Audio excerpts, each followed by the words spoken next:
Anjali Shrivastava is an independent researcher and data scientist. She previously worked as a monetization data scientist at the new products team at Adobe.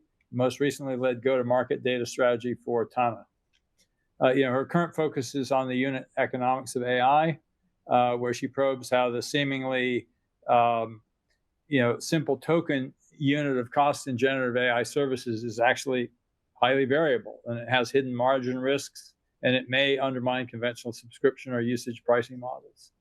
I'm particularly interested in Anjali's work because of the central role that economics has played in the success of past technology companies.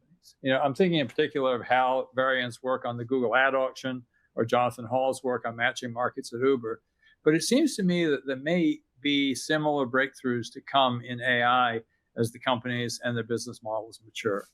DeepSeek's work on increased efficiency may be a sign of things to come from others.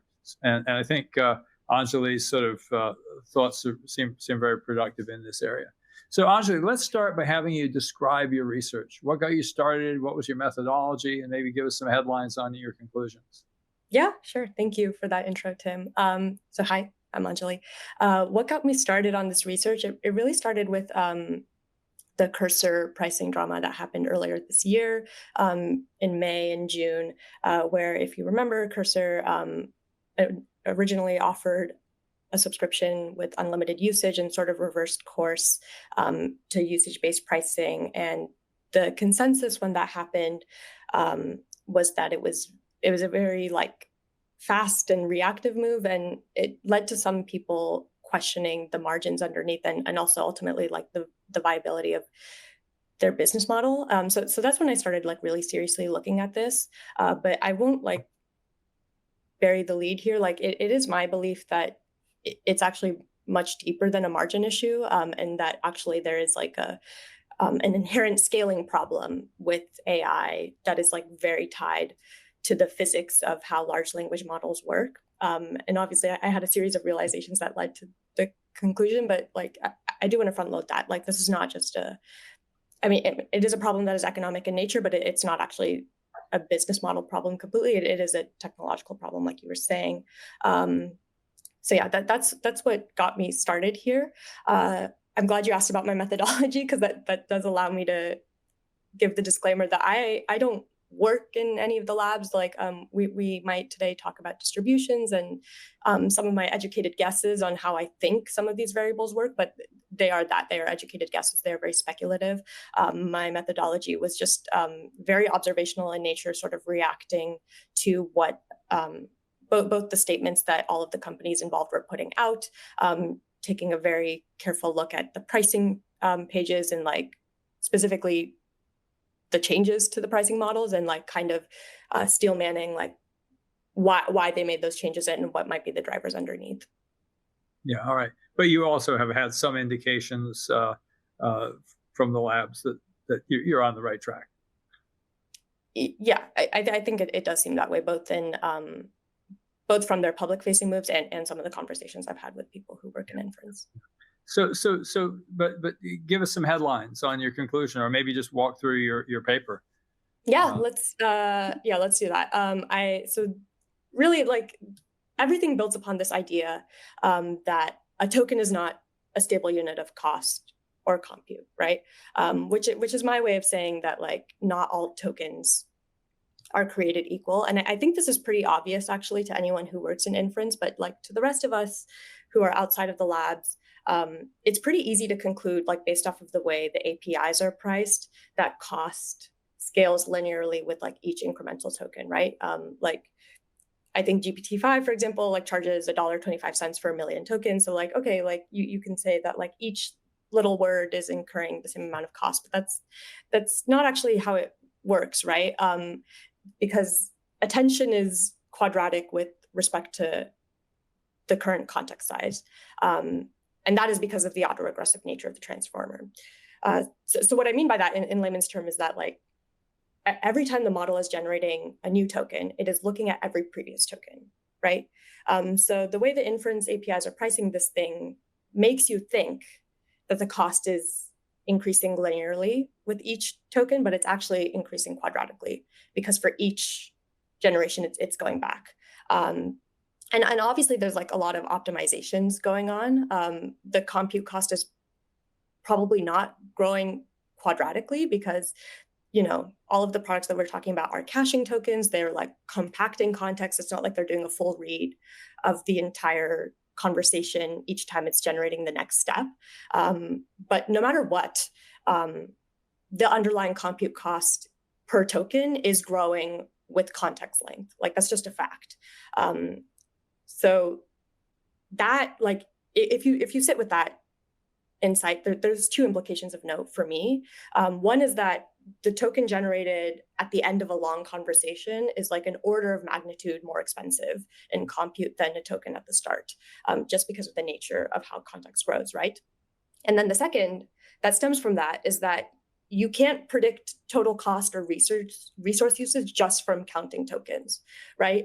Because each token is variable in the amount of compute it consumes, which also means that you, like us as the users, the labs, the application layer, none of us can actually predict the cost of a request until it has like completely terminated and finished running. Super interesting. So really, when we're talking tokens, we're really talking about output tokens, rather than input tokens per se. Although the input tokens determine the shape of the output. So, that kind of making it very concrete. There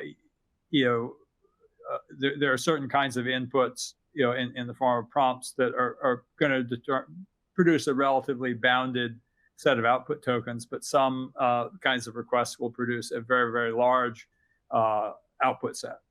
Yeah. So I think yeah. it's every kind of token that you need to consider. And like to be clear, like everything I'm about to talk about, like I'm mostly talking about these like agentic workflows that are like very open-ended in nature and can kind of trigger these like recursive reasoning loops or like use tools that can kind of spawn unbounded compute where this stuff really starts to like hit their bottom line. I'm not necessarily talking about workflows that are like better defined, where you can like more easily bound compute, or like things like ChatGPT, for example, which are like very short context window tasks. Like the reason I'm indexing on Cursor and Claude Code for a lot of this is that like these are very open-ended like spaces where people are watching these products like just spin for hours and hours, right? But yeah, to get back to your question, I think every type of token matters. So input tokens like are what the end user is providing, and that's what actually triggers the reasoning tokens and the output tokens, which all together like comprise like the cost of a given request, right? For the end user, we don't necessarily think of the input tokens as like impacting the cost, or at least I don't. I'm not really like thinking about how to like efficiently prompt such that I'm offering fewer tokens and also triggering fewer reasoning loops. But that is ultimately like at the end of the day, like what determines the cost of an individual request. The other distinction I want to make is between reasoning and output tokens, because both, at least on the API side, both reasoning tokens and output tokens are billed and charged for as output tokens, even though those reasoning steps are often hidden by product interfaces. So all of these, even though they're different types of tokens, even though that they're charged differently, they're all variable, and you can start to see like, okay, so a task is variable, the three different types of tokens are variable, and now you can really start to understand how unpredictable the compute that is required for each task is, and like how difficult it is for the providers to actually offer visibility for us or even for them into optimizing. Do you think, can you imagine a future in which, much as you're going to, call an Uber and it says, okay, your ride will cost about this much, where the companies are able to inspect the input, at least, and kind of give you some kind of running meter. Hey, you're about to enter an unbounded state, or whatever. Are there potential feedback mechanisms that might be developed or in future or need to be developed, or do you think it'll just all get subsumed into a different business model? Yeah, no, I think that's definitely a possibility. And I think the comparison to Uber makes a lot of sense because, like AI, like Uber, the prices are dependent on like the availability of supply, demand, and also like the temporal nature of demand, right? This is why Uber has something like surge pricing to kind of like temper demand when it's starting to outrun their supply. And we're starting to see the same thing happening with AI, right? Like the demand, at least for code generation, seems to have outrun the underrunning GPU capacity. And the way providers have responded is by like imposing very blunt throttles, like usage caps, like limits, like even price increases, right? To sort of tamper this and to get those fat tilt costs under control. But like you can absolutely imagine a future that is more dynamic in nature and that has maybe something similar to surge pricing that is actually like reflective of how many other users are like currently hitting the same server that you are. Right. No, that's really interesting. I actually hadn't thought about surge pricing when I was bringing in the Uber example, but yeah, absolutely. Anyway, it is just kind of, to me, it seems like I just haven't heard enough discussion of how economics might be brought to bear to actually sort of improve not only the margins of the companies. They're going to have to figure this out. Clearly, DeepSeek brought this to the fore with much more efficient generation. But I think that right now the vast availability of capital is hiding a multitude of sins and is not necessarily forcing the market to actually figure out some of these problems. Anyway, let's keep going. So,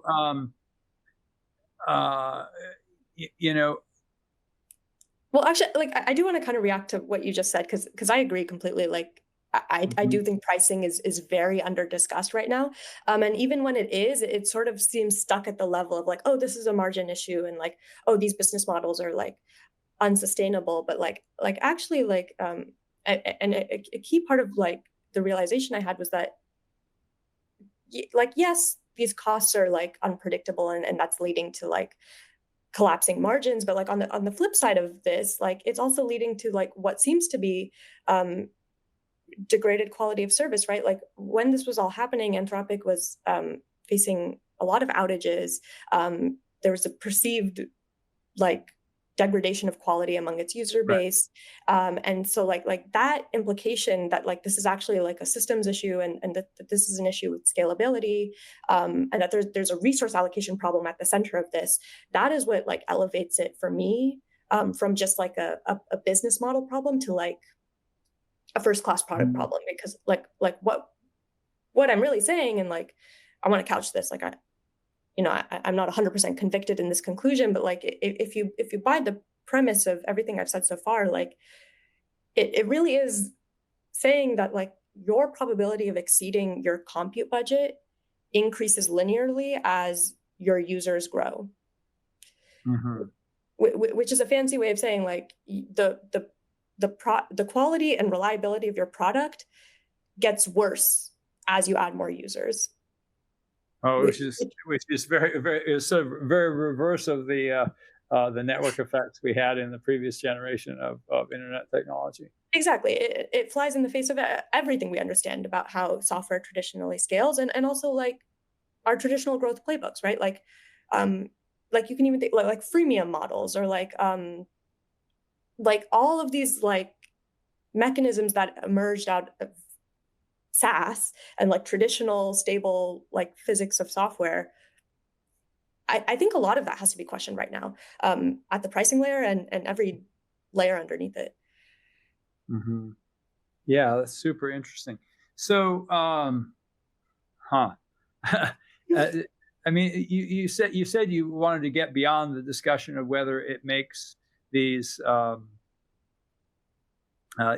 business models unsustainable, but I want to push on that a little bit. If you look at the history of something like Uber, they subsidized an unsustainable business model with capital until after they went public, and then and the investors exited, and then they basically raised prices, to act because they had to become profitable. It does seem to me that markets are based on true and accurate information, and too much capital can actually suppress that, not only that information, but can also cause companies to do uneconomic things and not to do the work to make their systems more efficient. So anyway, maybe I'm going a little too far, but do you have any thoughts on that? I do, yeah, and I do hear this example of Uber often, and like I think it's a fair push, but like that like Uber was eventually able to like flip the narrative and become economically viable, but like you have to like look back and consider like what was Uber developing at the time that was like accruing value in the long term, where they could like that eventually became like an EV positive bet for them, right? And like the most obvious answer is network effects. Like there were very obvious network effects at play with Uber, and I don't necessarily seeing that play out, at least to the same degree, with AI, right? So like I'm not one personally to say that like capital is or VC is counterproductive. Like I think it can be productive as long as that capital is being put towards things that will build value in the long term, right? And that like will reliably do that. But I don't know if we're building towards a future that is scaling towards that. Anyways, that's my own read from the outside. Your sense, from what I heard from you, was that after that original sort of Cursor sudden Cursor price hike, there was some adjustments by all of the big model providers to their own pricing. Can you go a little more deeply into that? Yeah, no, thank you for that. I think it is actually worth really going specifically into each step and what led to what and why I started questioning the way that I did. So we'll recap the facts from the very beginning. This all started, I believe, in mid-June. Cursor, I hope everyone on the call is aware, is an AI-assisted IDE that helps developers, work faster in their code bases. They started with a very classic SaaS subscription that charged $20 per month for unlimited usage, and they were reselling both OpenAI and Anthropic's inference via their API business. In mid-June, Cursor went back on unlimited. They still kept that $20 per price tag, but anything exceeding that budget, they started charging on top of as usage-based pricing. But the way they did this was very fast, and everyone was caught unawares. So that led to the type of backlash that is expected when you make a pricing change of that nature. And people started to, number one, be very angry at Cursor and characterize this move as like a rent-seeking, like MBA type, like they're trying to extract revenue. But also like at least some people in the thought leadership space like really started to think ahead and think about the viability of Cursor's business model and what may have driven that change. So that was kind of the stage that at least primed me to start thinking about it through this lens. A few weeks after that, it had come out that OpenAI and Anthropic had actually raised prices on Cursor before Cursor had increased their own prices. So for like this, and that story didn't actually reach the mainstream in the same way that the previous Cursor repricing story did, but like that change did explain the causality for some people. They were like, oh, okay, like Cursor obviously rushed the pricing change because their bottom line just increased tenfold. But for me, this is when I started to get a little bit, maybe not suspicious, but like take a closer look at it, because I was like, okay, well, OpenAI and Anthropic are pretty flush with capital at this point, and it doesn't seem like they are in a profit maximizing mode yet. Like they haven't really done anything like this elsewhere in the landscape. And also like from the reporting, which I haven't really seen picked up by many publications, I should note, it was only reported by one individual whose name is Ed Zitron. But from the story that he published, it seemed like they only raised prices on Cursor. So I was like, what is special about Cursor? And why would they have done this if not to increase their margins? Because it doesn't seem like that's what their focus is right now. And then a few weeks later, Anthropic imposed their own usage limits on Claude Code because at the same time as this was happening, Anthropic had released their own coding agent, Claude Code, which was experiencing similar takeoff, if not even faster than what Cursor had experienced. And like Claude Code already had session-based limits that were like, in 5-hour blocks and pretty frankly confusing to end users. And on top of those session-based limits, they now imposed weekly limits. And it seemed motivated by the same exact motivation that drove Cursor to make their pricing change, which is that both of these changes seem to want to temper demand, right? It seemed indicative of the fact that demand was outrunning their capacity to serve. And that's when I started to get very interested, because I'm like, okay, both of these companies that we're talking about, Cursor and Anthropic, are in a growth stage, very high growth. And all indications are that we're still very early in this AI paradigm. So the fact that they're already starting to pump the brakes a little bit after one domain has hit PMF. PMF? Can you... product market fit. Like one domain being like code generation, in my eyes, is really the one and only domain thus far that has hit PMF at this scale. And the fact that they're already starting to slow the brakes a little bit made me feel like this area was worthy of more attention or deeper analysis than what was happening in the discourse space, right? Like it wasn't just a margin issue, to reiterate that point. Yeah. So basically, there's a variety of mechanisms that companies can use to tap the brakes. This token caps. There's rate limits overall. There's also, as we sort of surge pricing. There's also long context surcharges. There's various kinds of things that they could be doing. Does the industry seeming to be converging on any particular sort of pricing pattern? Yeah, so that's the thing, right? Like there's two kind of broad tools they have at their disposal. It's either like making changes to the pricing page, which generally is a tool of a last resort, right? Because whenever you make changes to pricing, customers get angry, which is why I think it's actually very telling whenever a change happens on the pricing page, and it's worth like really like thinking through the decisions that went into that, because you have to imagine it at least went through like a couple of teams in order to get it out there. So yeah, there's the pricing changes, and then there's the more like hidden stuff, right? Which is like the system design, or like allocating compute behind the scenes. And it does seem like that, like the latter bucket of things is where the industry is converging. So you can see this in the market-wide shift towards like routing models, like GPT-5, for example, where like, its express purpose is to kind of take the task and kind of make some level of judgment on how much compute should be allocated to that task, right? Or at least like how much thinking intensity. Do you use a more efficient model if it's a simpler task? Exactly. Yeah. That's like the intuition driving a lot of the routing models, right?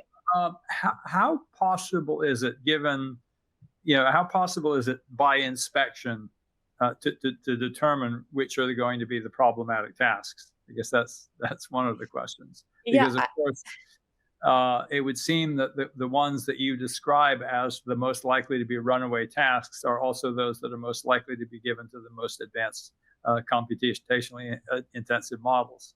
Mm-hmm. Yeah. So like on that question, like frankly, I have no idea, right? So it's like, and that's a consequence of the way routing models and like centralized models are served. Like, and capturing this work in the model of like identifying the task and then like allocating compute towards it, like inherently makes this stuff hidden, right? So like right now, there's very few affordances for me as an end user to be like, I consider this task very important and I want more compute here, which is, it's why I find this like approach very interesting. Like I understand why they're doing it that way, because like, frankly, like few people actually care to this level of degree of like, oh, like how much compute, and like people should not even be expected to be thinking through that lens of like how much compute should be allocated per task. But like having the model provider have some sort of internal logic of which tasks deserve more thought or deserve more energy behind it is a little bit disempowering, right? And the fact that we have no visibility into that, it speaks to that a little bit. Did that properly answer your question, though? I think so. I'm just go to a user question or listener question. AR asks, seems they tried to get a lot of people on board on an initially cheaper price, and now they have a lot of users, the costs are mounting, so they inevitably have to increase prices, which will definitely not be popular. Shouldn't they have defined price tiers from the beginning instead of this madness? What do you think? Yeah, and this is a key point. They have defined price tiers, right? It's just the fact that this is breaking down at scale because the underlying costs are so unpredictable that like actually the model providers, the product providers, whoever we're talking about here, they can't actually change their pricing structure fast enough to keep up with the way demand is going and their actual usage patterns of the product, right? Like this would require, frankly, like if I was an inside, like I imagine like they would be wanting to do repricings a lot more often than they actually are, Right. which does kind of speak to the need for a much more dynamic model Right. that can actually take all of these inputs into consideration. But yeah, let me share my screen here because I think there's a couple. While you're doing that, I'm going to just throw in an Uber analogy, sort of a kind of pricing tier, that was there from the beginning was the difference between, sort of regular Uber and Uber Black. And then they added XL and and we're seeing some of that kind of activity in AI, but I wonder if there won't be more of that, where you literally are asked to choose up front which you're going to want, and they may have different prices associated with that. Anyway, yeah. Over to you. Cool. Okay. I assume you guys can see my screen pretty clearly. But I think this diagram that's on the screen right now, like really clearly explains what I was saying earlier, which is that like the SaaS economic models that we're used to were built on traditional software economics, and almost every single one of those assumptions has been broken by the AI era, right? So like we are all very used to like shipping software at zero marginal cost, and that led to like the proliferation of free tiers, which we are still keeping in the AI era. Like a lot of these products still offer free usage, but that's pretty broken and not suitable for this era because every single request is incurring some type of inference cost, right? And then like similarly, the traditional software era was defined by like well-defined capabilities, very specific feature sets that each had stable costs. So like it was very easy to define tiers with explicit feature sets and that were like fixed in payment, right? But now, like in the AI era, like capabilities are unbounded. The cost per token itself is varying with each model release, and because of what I was talking about earlier, which is like the autoregressive nature of transformer, like all of this stuff makes like the tiers, you can certainly define them, and the labs have defined tiers. It's just unlikely that they're going to hold up under the pressure of like all of these variables that are moving. And then, similarly, feature cost in the old era was very predictable. You could charge usage-based pricing at flat rates. All this task complexity and variance and fat tail costs makes that increasingly unsustainable. And then, of course, we are very used to like cost per user generally looking the same, which leads to like per seat pricing. And there is quite a bit of heterogeneity in users, right? Users submit different types of tasks to AI models. They have different volume of tasks. They some are frankly better skilled and more efficient prompters than others, right? Each user is adding an extremely variable amount of cost, and it doesn't get better at scale, right? It actually gets worse. So to distill everything I just said and like all of these 4 points into like one simple sentence, it really is that like predictable total costs underpinned the entire paradigm of software pricing, right? Like freemium and flat rate prices are based off of this notion that costs are predictable and they get better at scale. And that has all broken with the fact that we are now in this era of like highly unpredictable and volatile costs that don't seem to be diluting at scale. Right. In fact, they may get worse at scale. So let me ask you this question. So in some ways, this is right now a problem for the model providers and for some very high intensive, next tier developers like Cursor. But if in fact we are to believe that AI becomes really widespread and become a lot of developers building applications based on it, at what point does it become a problem? This sort of become a problem for the kind of people who are in the audience here building AI, corporate AI products.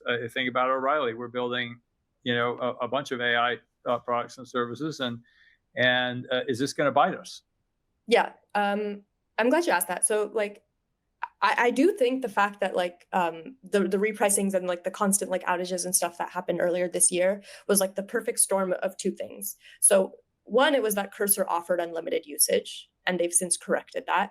And two, it was that code generation as a domain was like really starting to take off in popularity and hit hyperscale, where like the probability of these tail risks compounding just went much higher than they had like ever. Since LLMs have entered the market. So it is my feeling that like all of the players who are involved here were caught unawares by this cost tail that was likely generated by Cursor's unlimited usage. So the lesson there is pretty straightforward. It's don't offer unlimited usage, right? like you need to have some type of throttle or cap, and it's just the fact that, It is the state of the market right now where the players have responded with pretty blunt throttles, overall usage caps, pretty high price hikes, just to like out of an abundance of caution. But like there's probably room for optimization there, which is why I think this problem is worth considering, even if it might be premature. But to get back to your question of like, what does this mean for people in the audience? I think it's exactly that, is that you need to be thinking about how to limit usage, and also that these issues really are only likely to show up at hyperscale. Because the when you say hyperscale, could you quantify what you mean by that? Yes, let's actually go all the way up here, because I've been talking about variance quite a bit. But like what does that actually mean, right? Like so when we think about cost per task, especially built by like the state of the art inference APIs, it can be decomposed into all of these things, right? Like input token cost and prompt length, output token cost and response length, right? And like just because of what we were talking about earlier with token variance and like the autoregressive nature of the transformer, all of these things are highly variable. And then like cost per user can be further decomposed into the average cost per task and then the task volume per user. And those are also variable.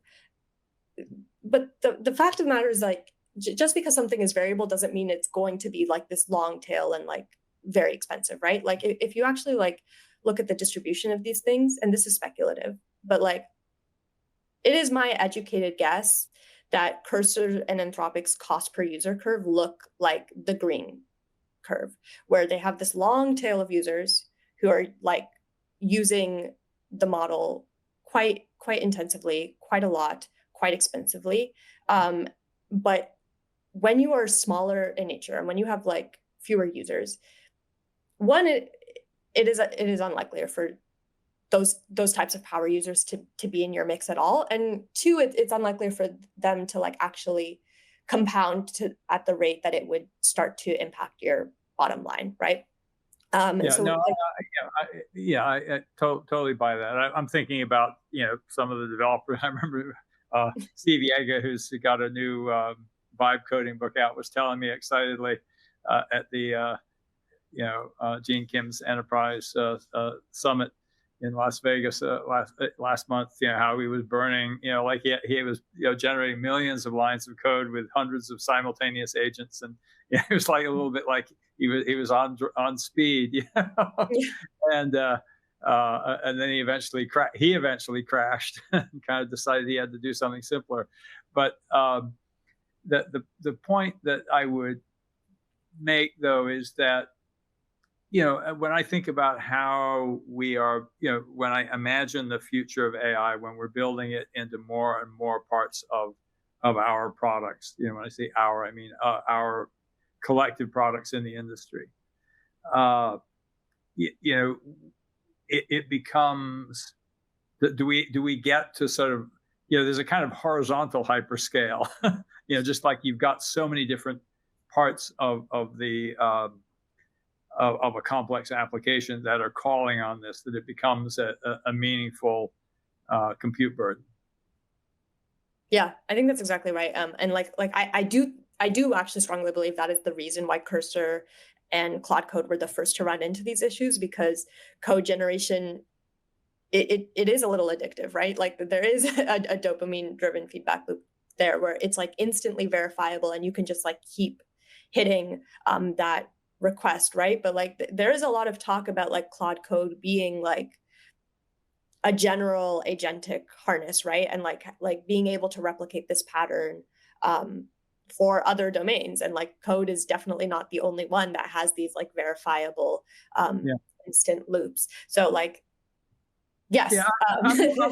I'm more thinking about, again, just using, it's funny because having been around the industry a long time, I remember when everybody thought, oh, Google's an outlier. No, there's only going to be one or two companies that have to do these things at scale like Google does. And of course, it ended up where the technologies that they pioneered eventually became the norm for everybody. So I'm just thinking out loud here. And I don't know if this is the right way to be thinking about it, but let's just sort of imagine Amazon, super complex, traditional SaaS application with, millions, billions of users probably, monetized by e-commerce, which has relatively low margins. And let's just imagine for a moment that like Rufus, their AI agent, had really taken off, and became the primary way that hundreds of millions of users are doing product comparison and chatting about, what they should be buying. And, that would meaningfully change Amazon's cost profile, I would think, wouldn't it? So it's not necessarily hyperscale in the way that Cursor was with these agentic workflows just sort of running out of control in some sense. It's sort of like the horizontal, like you could have enough users generating enough traffic that you could overwhelm the system. Yes. No. Yeah. That point is correct, and I agree. What I mean to say is that like, I think, given where we are right now, in the state of AI, these issues are only likely to hit the model providers because they're the ones who are absorbing like that level of request. Where so yes, it is kind of similar to what you were saying, where it's like, oh, like Google is the only type of company to run into these issues, but like most of the application layer that we're talking about is offering inference from the model providers, right? So it's like it is mostly going to hit them or your product if you reach like a level of popularity or usage where your usage patterns are actually starting to meaningfully affect your upstream providers' systems. Yeah. So there's a number of questions that have come in recently now. So cost is driven by the cost of performing tensor math. GPUs have lots of instructions that are not used in tensor calculations. Would cost drop by employing TPUs as Google has done? Yeah, no, this is a great question, and like I'm less well versed in hardware efficiency than I am in like the pricing model size and stuff, but it is like the natural next step, and it's where I'm researching now. Yes, TPUs do seem to be able to scale to this type of system much better than like individual clusters.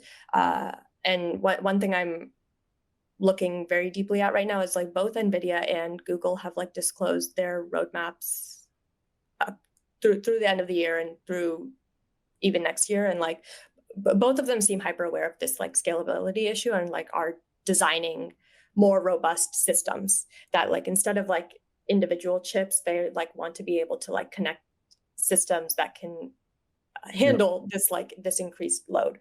So yes, like it does seem like hardware leaders at least are like thinking about scalability, and probably the model providers are also doing some types of optimization to co-design with this new paradigm of hardware, right? So sorry, what was the question exactly? Like, well, it was just your cost drop by employing TPUs. Yes, it does seem that way. It does seem that costs are trending in that direction. Yeah, so there's some efficiencies that maybe, there's going to be a lot of work in the data center providers and the routing. So there's a lot of interesting innovation to be found there. Yeah, and that is why, like in some ways, the pricing problem feels premature, right? Because so much of what I've talked about today has architectural implications, and like I would assume that like anyone who's working on the hardware side or anyone who's working on the model efficiency side is like trying to get this fat tail cost that's on my screen right now under control, and to bound it a little bit more, and like even possibly make this distribution look more normal, right? But like I hope what's become clear as I've talked today is like you can decrease that probability, and like you can decrease the width of that tail, but it will still be there. It will still like you will still always have the probability of outrunning your supply if the demand of code generation is any indication, right?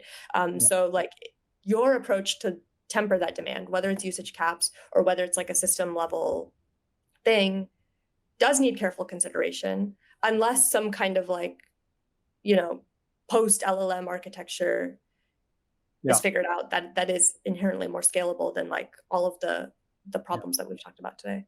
Yeah, as people who follow me know, I'm a big fan of scenario planning. And the idea of scenario planning is you imagine radically different futures, and then you look for robust strategy that will survive either of those futures. And I certainly can imagine a future where, the labs solve all these problems, and AI can truly be abundant.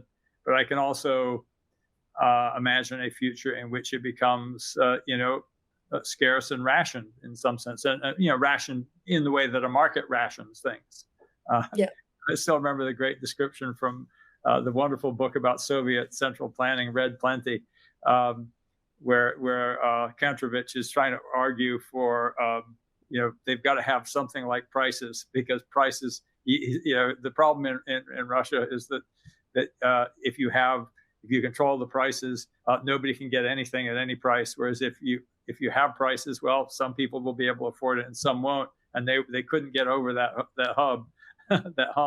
And I think that there's a way that we have to think about what does the market look like in the future, and then go, well, what would a robust strategy be? And so it does seem to me that at least thinking about, well, what happens if this stuff becomes much pricier? How would I manage the applications I'm building? Seems like a useful question to be asking ourselves. Yeah, I agree, and I think there's two kind of like broad scenarios in my mind that I'm watching for, and like every change I'm like kind of like slotting into like one scaffold or the other, right? One is that like this narrative that's been put forward by the labs and most leaders in our space, which is that like intelligence is trending towards a future where it's too cheap to meter, it's like broadly free, it's broadly accessible, and it's abundant, right? And the other is like is more reflective of like where we are today, which is that like this stuff is pretty expensive, and users need to be cost aware. But making the types of pricing changes that we talked about today, it kind of somewhat undermines this narrative of that intelligence will be cheap to meter, right? Because it's exposing the underlying levers that are actually shaping the cost structure today. So anytime like a pricing page moves where it's like it's exposing one of these levers, whether it's task complexity, whether it's like task volume, whether it's token variance itself, which some of the API pricing are starting to do today. Like I read it as like as a trade-off that they're moving a little bit away from that narrative, however marginally, right? Like that is still what is being said, and I think that is still what is being believed in the zeitgeist. But like the more you see costs move towards like more predictable and more transparent types of economic structures, you can read that as like a decreasing probability of like this abundant AI, abundant and cheap intelligence. Yeah, I think that's right. And of course, this fits very much with the AI as normal technology thesis. And some of you may have attended the previous conversation I had on that subject. So back to another question. NC asks, are the previous products AI or non-AI, I'm talking about SaaS industry practice, which started out unlimited initially and scaled down gradually as a strategy? Sure. I'm sure there are, like, you know, just given the nature of how economics trends, I can actually like cite specific examples today. But like it's worth noting that like non-AI, like in our traditional SaaS paradigm, like there were variable costs, right? And even some that might have been like fat-tailed in the same way that we were talking about today. But it wasn't inherent to the way software is served. It was mostly like third-party services, like customer support, or even like maybe like hosting or storage costs that like, you know, came later. But the fundamental like nature of how software was served was zero marginal cost. So like these long tail costs, while relevant and while being an important like factor to consider in your pricing structures, didn't dictate the whole thing.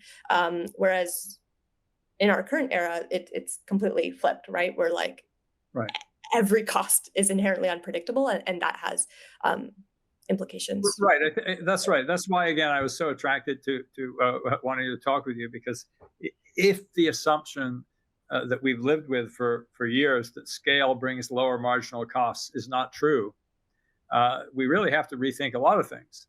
Yeah. It's exciting, isn't it? Yeah, it is. It's great. It just I actually find the the AI as normal technology thesis to be much more exciting than the AI as superintelligence singularity thesis, because it gives everyone a lot of interesting problems to work on, rather than like, man, we're all going to be made redundant. You know?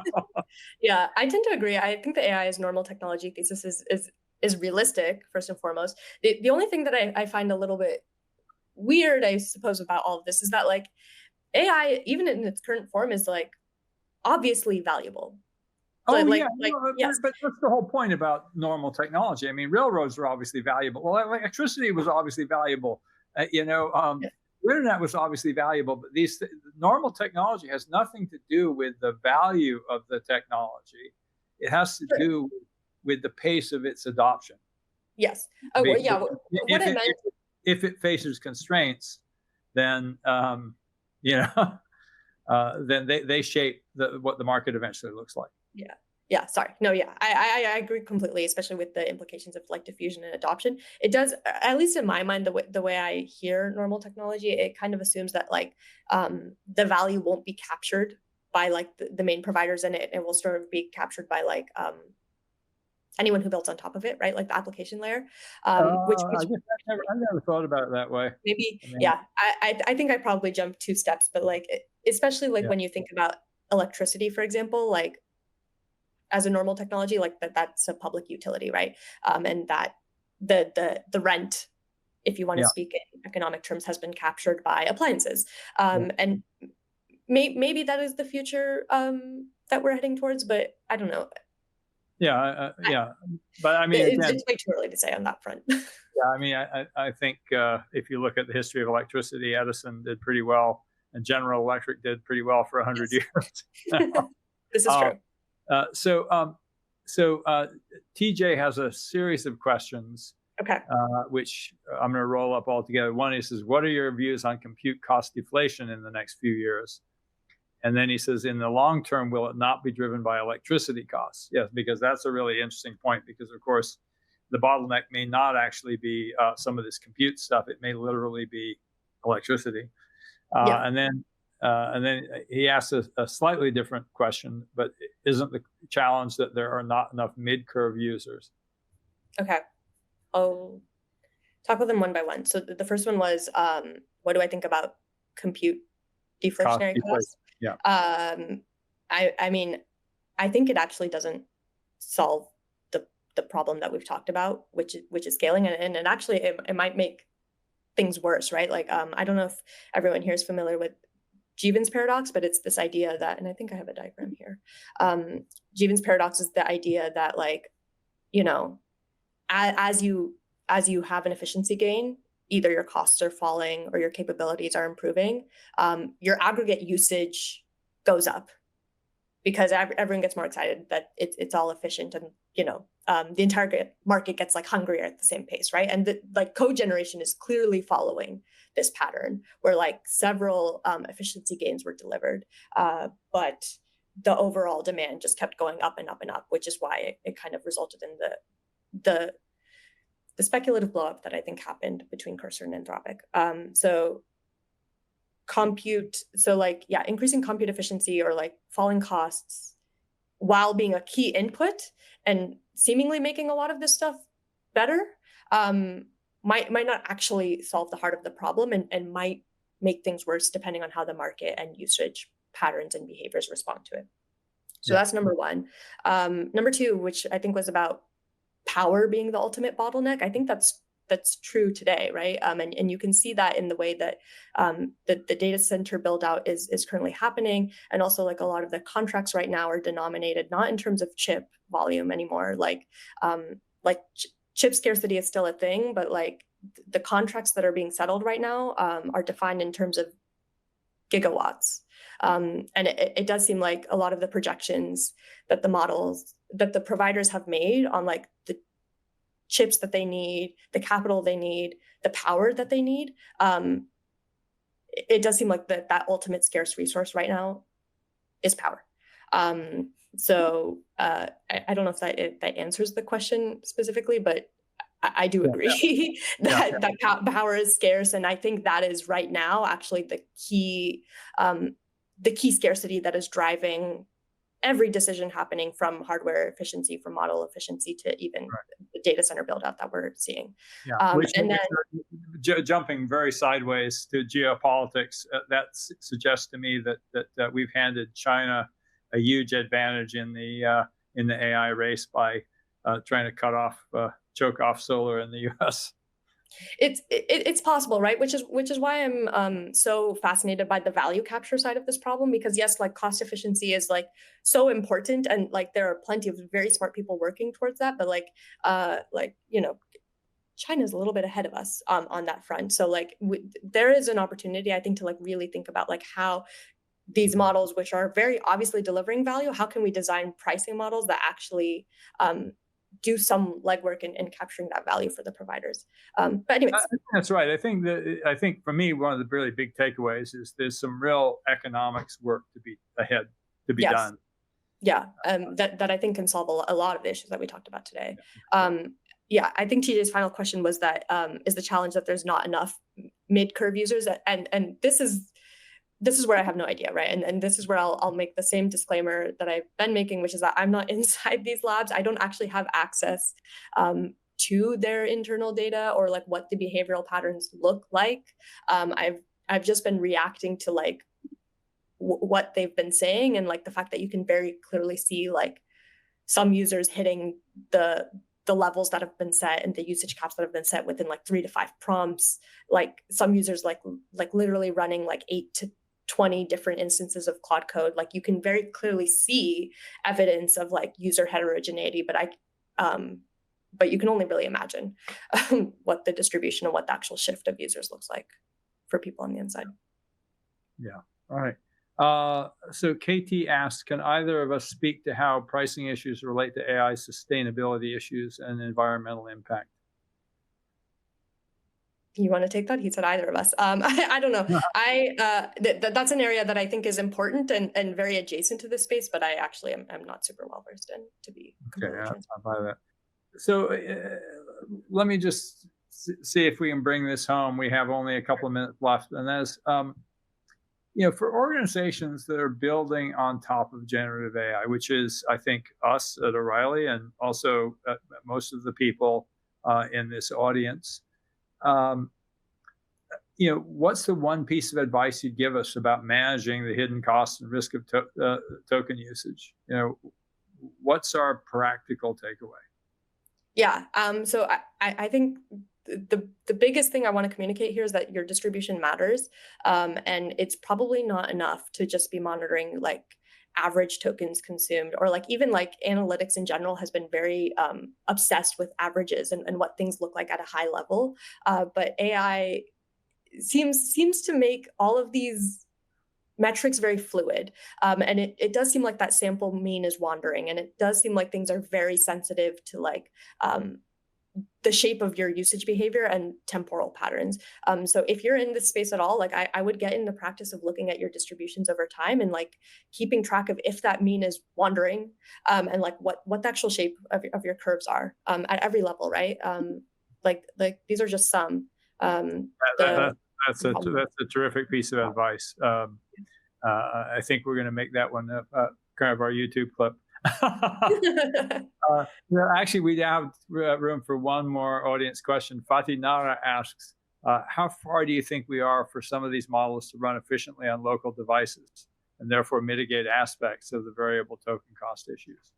Yeah, I mean, that's the thing, right? Like on-device modeling, if figured out, would change every variable and every formula, especially the one on the screen and everything that we've talked about. I can't make any projections on how far we are on that front, but I'm sure everyone is racing to figure that out, because that would be one of those solutions that just locks a lot of pieces into place, right? All right. Well, that's a great place to end. In other words, there's so much unknown. We have to all stay alert. It's a little bit like the future. Right now is a little bit like big wave surfing. You got to catch the wave and not get crushed by it. And that means staying hyper alert and figuring out what's up. Thank you very much for sharing your insights with us. Thank you for having me. You're welcome.